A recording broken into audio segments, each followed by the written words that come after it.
தமிழக மக்கள் அனைவருக்கும் வணக்கம். நாம் இப்போது என்ன வீடியோ பார்க்க போகிறோம்னா, அரசு விமானத்துறை அதாவது ஏர்போர்ட் அத்தாரிட்டி அதிலிருந்து ஒரு சூப்பரான ஜாப் ஆப்பர்ச்சுனிட்டி வந்திருக்கு.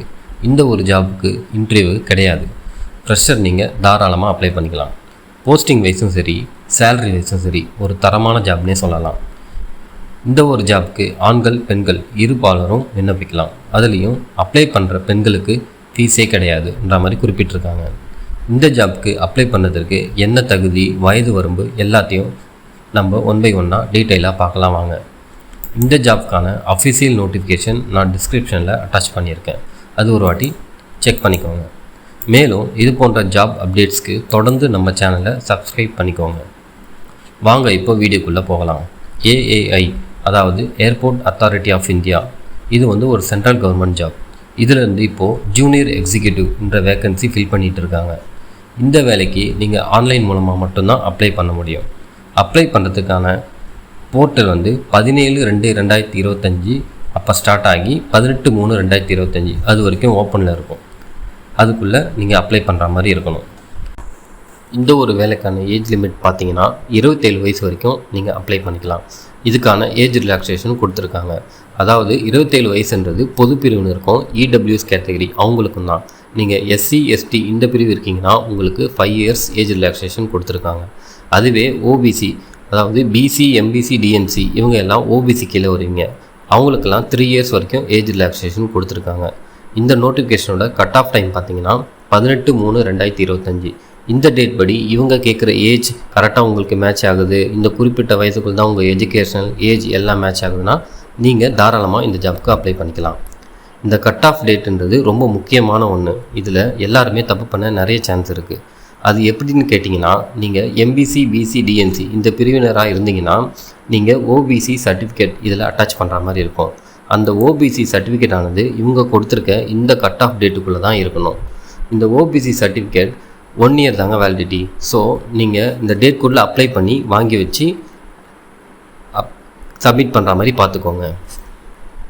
கல்வி தகுதி என்னென்னு பார்த்துடலாம். ஜூனியர் எக்ஸிக்யூட்டிவ் ஃபயர் சர்வீஸ், இதுக்கு பார்த்தீங்கன்னா bachelor degree engineering or BTech, இதில் fire engineering, mechanical engineering, automobile engineering இதில் ஏதாவது ஒரு டிகிரி முடிச்சிருந்தீங்கன்னா இதுக்கு நீங்கள் அப்ளை பண்ணிக்கலாம். இதுக்கு எக்ஸ்பீரியன்ஸ் எதுவும் கேட்கல.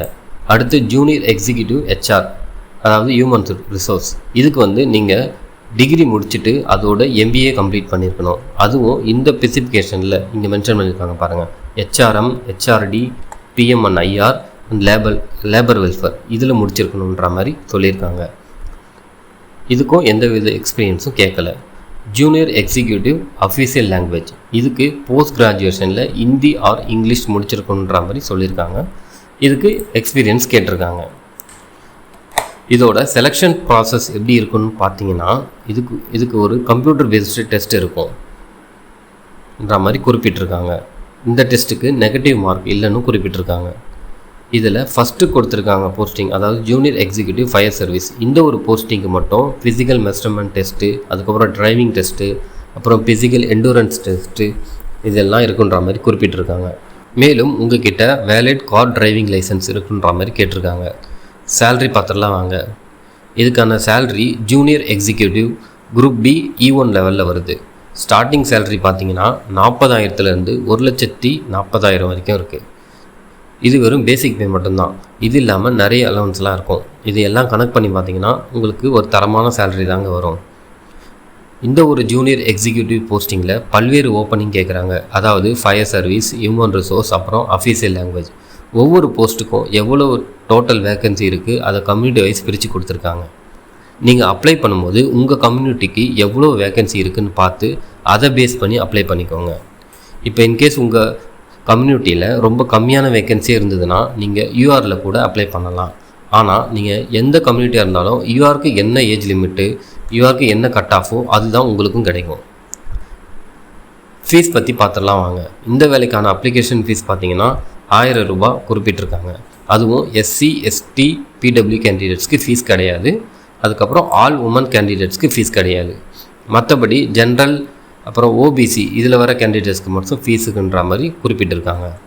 இதற்கான ஜாப் லொக்கேஷன் எங்கன்னு பார்த்தீங்கன்னா ஆல் ஓவர் இந்தியாவில் எங்கே வேணாலும் இருக்குன்ற மாதிரி குறிப்பிட்டிருக்காங்க. மற்றபடி நீங்கள் யூஸ்வலாக அப்ளை பண்ணுற மாதிரி தாங்க. இந்த ஃபோட்டோ அவங்க கொடுத்துருக்க சைஸ் அண்ட் டைமென்ஷனில் அப்லோட் பண்ணணும், சிக்னேச்சர் அவங்க கொடுத்துருக்க வித் அண்ட் ஹைட்டில் அப்லோட் பண்ணணும், இந்த மாதிரி குறிப்பிட்டிருக்காங்க. இந்த ஏஏஐ இந்த அஃபிஷியல் நோட்டிஃபிகேஷன்லேயே டீட்டெயிலாக கொடுத்துருக்காங்க. அதில் போய் செக் பண்ணிங்கன்னா இதுக்கான ஃபஸ்ட்டு போஸ்டிங், அதாவது ஜூனியர் எக்ஸிக்யூட்டிவ் ஃபயர் சர்வீஸ், அதுக்கான ஃபிசிக்கல் மெஷர்மெண்ட், நீங்கள் எவ்வளோ வெயிட் இருக்கணும், எவ்வளோ ஹைட் இருக்கணும், செஸ்ட் எவ்வளோ இருக்கணும், இந்த டீட்டெயில்ஸாக கொடுத்துருக்காங்க. அது ஒரு வாட்டி செக் பண்ணிக்கோங்க. ஸோ அவ்வளோதாங்க இந்த வீடியோ. உங்களுக்கு இந்த வீடியோ பிடிச்சிருக்கும், புரிஞ்சிருக்கும்னு நான் நம்புகிறேன். மேலும் இது போன்ற ஜாப் அப்டேட்ஸ்க்கு நம்ம சேனலை சப்ஸ்கிரைப் பண்ணிக்கோங்க. தேங்க்ஸ் ஃபார் வாட்சிங்.